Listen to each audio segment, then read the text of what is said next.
म्हणून मी आता डिसाईड केलं आहे की याला आता रिटायर करायचं. 3 वर्षापूर्वी मी माझी पहिली बाईक घेतली आणि पहिली बाईक घेतल्यापासून मी वेगाचं एक हेल्मेट वापरतोय, वेगा क्रक्स, जे ठीक आहे एक ISI सर्टिफाईड हेल्मेट आहे, पण तितकं इनफ नाही आहे. जर तुम्ही लॉंग राईड करत असाल, हायवे टुरिंग करत असाल तर सेफ्टी खूप गरजेची आहे. 3 वर्ष हे हेल्मेट वापरल्यानंतर आता हे अपग्रेड करायची गरज आहे.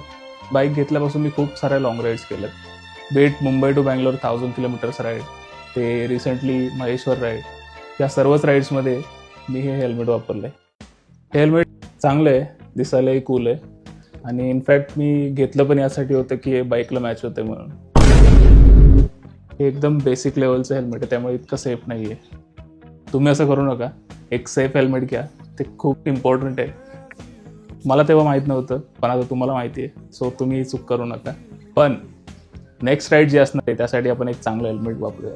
तोपर्यंत तुम्ही मला कमेंट करून सांगा तुमचं फेवरेट हेल्मेट कोणतं आहे. नेक्स्ट लॉंग राईडसाठी रेडी आहात ना?